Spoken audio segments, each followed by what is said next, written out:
To understand the Foreign Trade Policy, the FTP 2023, we must first deconstruct the fundamental philosophical shift in India's trade governance. Listen closely, because historically, Indian exports were driven by direct fiscal subsidies, which were essentially government handouts to make products cheaper globally. However, socho zara, as an economy matures, reliance on subsidies becomes unsustainable and attracts sanctions from global bodies like the World Trade Organization, the WTO. Therefore, the FTP 2023 executes a critical transition from an incentive-based regime to a remission-based regime. Now you might ask, why is this distinction vital? समझ लो इसको. Incentives are viewed as subsidies, whereas remission is simply the refund of taxes already paid. The core economic principle here is that goods are exported, taxes are not. Simple hai. If a product carries the burden of domestic taxes, it becomes uncompetitive abroad. Hence, the policy aims to strip the product of all embedded taxes through remission, rather than artificially lowering prices through cash handouts. This strategic pivot is visualized in the conceptual pillar diagram, where the first pillar explicitly highlights the shift from MEIS, the Merchandise Exports from India scheme, to remission schemes like RODTEP. This ensures tax neutrality without violating global trade norms. The ultimate objective, as projected in the target trajectory graph, is to hit the monumental figure of $2 trillion in exports by 2030. Notice carefully in the graph how the trajectory for goods and services is converging. Right? This indicates that the policy places equal weight on the service sector, moving beyond the traditional merchandise-only focus. To achieve this, the policy constructs a trust-based ecosystem. Instead of micromanaging every shipment, the focus shifts to collaboration and ease of doing business. Dekho, when regulators step back and digitization steps in, transaction costs decrease, making Indian exports naturally competitive. Furthermore, the inclusion of emerging areas like SCOMET signals that India is moving up the value chain, targeting high-tech trade rather than just raw commodities. The policy is not just a document, it is a structural adjustment to make Indian exports self-reliant and legally robust on the global stage. Expanding on the theme of reducing transaction costs, we must analyze how the government classifies and trusts exporters. Focus here, because in any trade ecosystem, compliance cost is a hidden tax. If an exporter has to spend days getting customs clearance, that delay translates into financial loss. To solve this, the FTP 2023 rationalizes the status holder scheme. Think of this as a credit rating system for exporters. Simple hai. If you have a proven track record of export performance, the government grants you a status ranging from 1 star to 5 star. The logic is straightforward. Verifiable performance earns regulatory trust.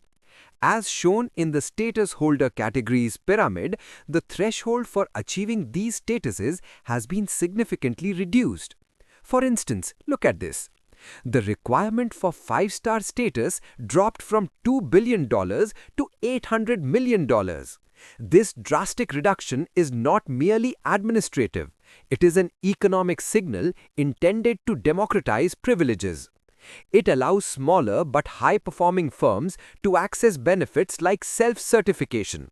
Samajh aaya? When an exporter can self-certify, they bypass the routine customs checks, effectively creating a green channel for their goods. This directly reduces the turnaround time at ports, a critical factor in global supply chains where just-in-time delivery is the norm. Furthermore, the policy recognizes that export excellence is often geographically concentrated. You see, industries tend to cluster due to the availability of skilled labor and raw materials in specific regions. This is recognized through the Towns of Export Excellence or TEE initiative. By identifying specific clusters like the textile hubs in Varanasi or the brassware belt in Muradabad shown in the map, the government creates a focused intervention strategy. These towns get priority access to funding under the MAI scheme and common service providers.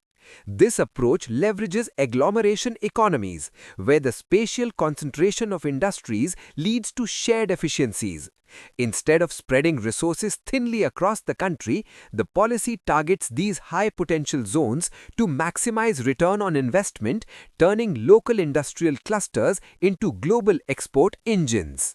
Let us now deconstruct the structural transformation of India's export enclaves, specifically the transition from Special Economic Zones, the SEZs, to the proposed DESH model, which stands for Development of Enterprise and Service Hubs. Dekho, the SEZ Act of 2005 was created with a high wall mentality, visualized in the SEZ model diagram as a fenced, isolated territory. The logic was to create a foreign territory within India, duty-free, specifically for exports.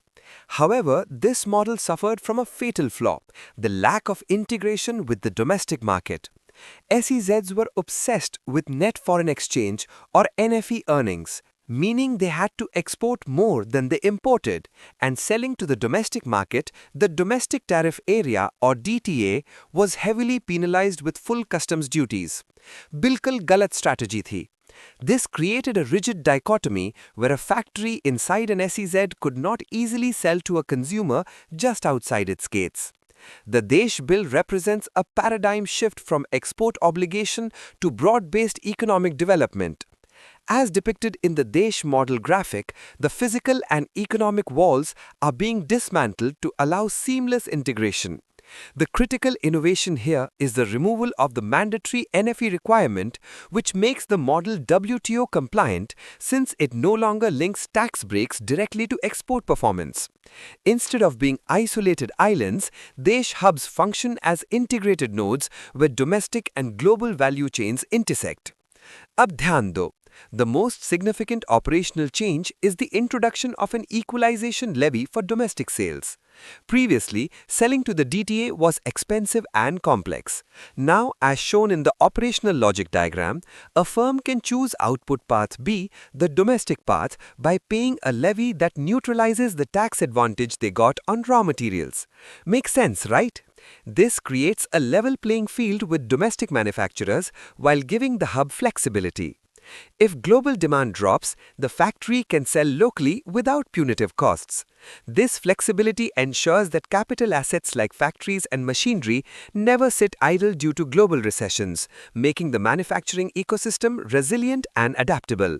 We have established that taxes should not be exported, correct? However, the Indian taxation system is complex, often likened to an iceberg where visible taxes are just the tip. The tax cascade iceberg visual perfectly illustrates this structural problem. While GST refunds are straightforward, representing the tip of the iceberg, there is a massive submerged mass of embedded taxes like electricity duty, VAT on fuel used in transport, and Mandi tax that do not get refunded through standard mechanisms. Sochozada. If an exporter pays these taxes and cannot claim them back, the final cost of the Indian product increases, rendering it uncompetitive against goods from nations with more efficient tax systems. To neutralize this, the policy deploys the RODTEP scheme, which stands for Remission of Duties and Taxes on Export Products. RODTEP is scientifically designed to calculate exactly how much of these hidden taxes adhere to a product and refund that amount to the exporter. Listen closely. It is not a subsidy. It is a correction of a fiscal distortion. This ensures that the only thing the foreign buyer pays for is the value of the good, not the inefficiency of the Indian tax system. Parallel to this, for manufacturing, we have the Advance Authorization, the AA, and EPCG schemes. Look at the input-output mechanism graphic to understand the causal chain. In a standard scenario, you import raw material, pay duty, manufacture, and then wait for a refund. This blocks working capital. Advance authorization allows the duty-free import of raw materials before production begins, provided the final output is exported. Simple, hey?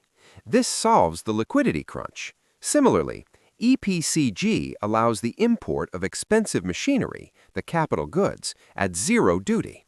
In return, the firm accepts an export obligation, usually 6 times the duty saved. This is a powerful leverage mechanism.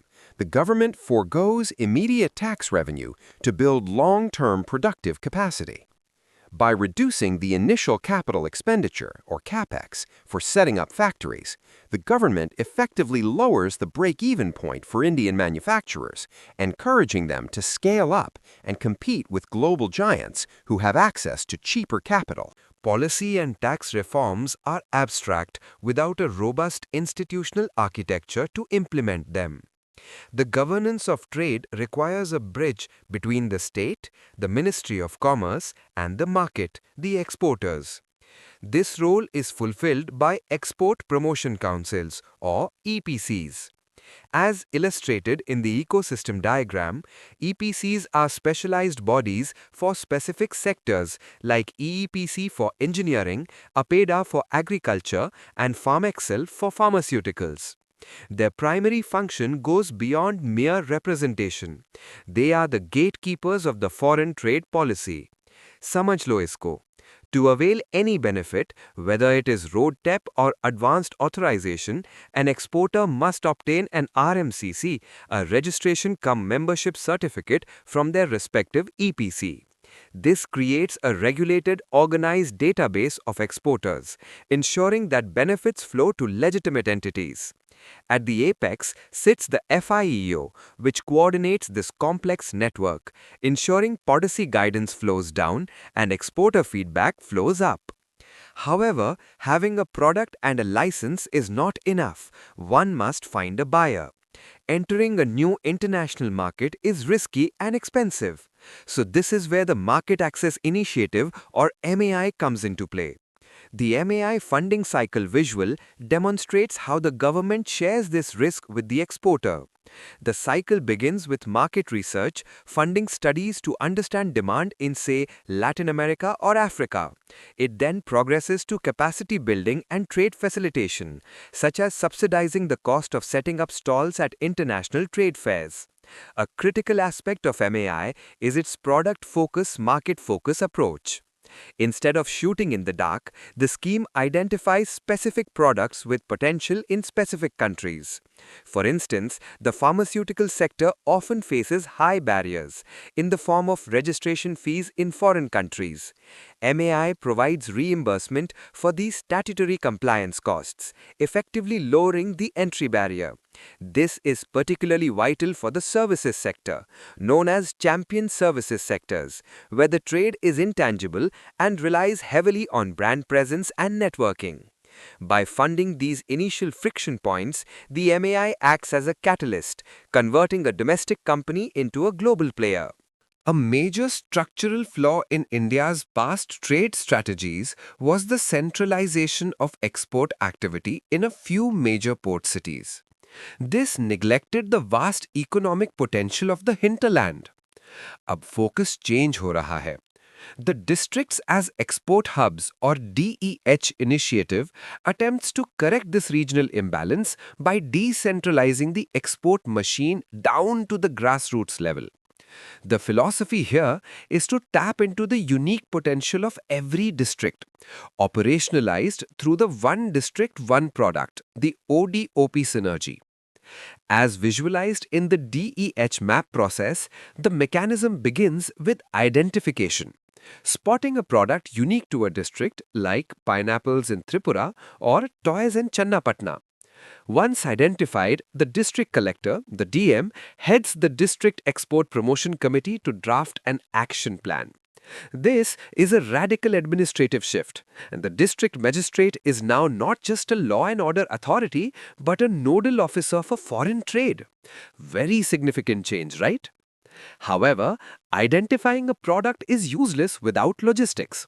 This brings us to the integration of e-commerce, which serves as the great equalizer for small artisans who cannot afford shipping containers. The visual detailing the Dak Niryat Kendra model explains how the postal network is being weaponized for trade. By integrating the local post office with the customs ice gate server, a rural artisan can now ship a parcel directly to a global customer without traveling to a major city. Simple hai na? To facilitate this, the courier limit has been doubled to 10 lakh rupees per consignment, acknowledging that higher value handicrafts and jewelry need higher clearance caps. The establishment of e-commerce export hubs, the ECEH, solves the critical issue of returns processing. In cross-border e-commerce, if a customer returns a product, bringing it back to India often attracts import duty, which is illogical.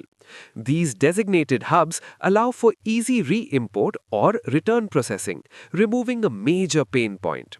This entire architecture, from the DM's office to the village post office, aims to build a seamless pipeline that connects a rural artisan directly to a consumer in New York or London, bypassing traditional middlemen and empowering the grassroots economy. To diagnose the health of an economy, one must analyze its trade basket, meaning what it sells, and its direction of trade, meaning who it sells to. A primitive economy exports raw materials and imports finished goods. A developed economy does the reverse. India's export basket tree map reveals a significant structural maturity. The dominance of engineering goods at approximately 25% and chemicals indicates that India has successfully transitioned from an agrarian exporter to a manufacturing and value-added exporter. Notice the petroleum products block? Curious, isn't it? This represents a unique economic phenomenon. India imports crude oil, which is raw, refines it using its massive domestic refining capacity, and exports high-value petroleum products. This is value addition in action. Conversely, the decline in the share of raw agricultural produce relative to processed goods further confirms this upward shift in the value chain. Geopolitically, the direction of trade map offers profound insights into India's strategic positioning. The USA remains the largest trading partner and a crucial source of trade surplus, meaning we sell more to them than we buy. This contrasts sharply with China, where we have a massive trade deficit, primarily due to our dependence on Chinese electronics and active pharmaceutical ingredients, the APIs. The visual flow arrows on the map highlight a recent spike in exports to the Netherlands. Deco. This is not just about Dutch consumption. The Netherlands acts as the entry point via the Rotterdam port for the entire European Union market. Similarly, the UAE functions as a transshipment hub for trade with the Middle East and Africa. Understanding these nodes is critical. If an exporter wants to target Europe, they must focus on logistics entering the Netherlands.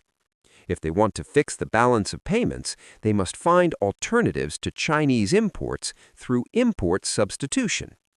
Thus, trade data is not just statistics, it is a map of diplomatic leverage and economic vulnerability. The goal is to diversify both the basket, meaning more electronics and less raw material, and the destinations, meaning more markets beyond the US and EU, to insulate the economy from regional shocks and global volatility. Finally, we must address the technical anomalies that hinder manufacturing and the logistical solutions that facilitate it. Listen carefully. A persistent issue in Indian manufacturing is the inverted duty structure, simply called IDS. As illustrated by the balance scale visual, an inverted structure occurs when the tax on raw materials, the inputs, is heavier than the tax on the finished product. This creates a perverse economic incentive. सोचो जरा, if a manufacturer has to pay 10% duty to import raw materials, but the finished good can be imported at 5% duty, it becomes cheaper to simply import the finished good rather than make in India. नहीं, बिल्कुल नहीं. This leads to an accumulation of unused input tax credit, the ITC, which basically means the government owes the manufacturer money that is blocked, choking their working capital.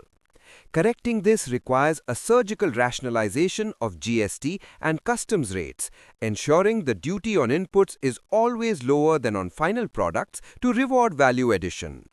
While IDS is a fiscal challenge, the Free Trade Warehousing Zones, the FTWZ, provide a logistical solution. The isometric logistics hub illustration depicts these zones as sanitized areas deemed to be foreign territory for customs purposes. The core benefit here is duty deferment. In a normal scenario, when goods land in India, duty must be paid immediately. But dekho, in an FTWZ, an importer can store goods without paying duty for a significant period. Duty is paid only when the goods leave the zone and enter the domestic market. This supports the just-in-time inventory model. A manufacturer can bulk import raw materials when global prices are low, store them in an FTWZ duty-free, and withdraw them only when production is needed. Additionally, these zones allow for value-added activities like repacking and labeling. If the goods are re-exported to a third country, shown as Flow 2 in the diagram, no Indian duty is paid at all. Very smart, right? This transforms India into a global trading hub similar to Dubai or Singapore, where goods flow through the country, adding value to the logistics sector without getting entangled in the domestic tariff web. This logistical flexibility is the final piece of the puzzle in making India a $2 trillion export economy.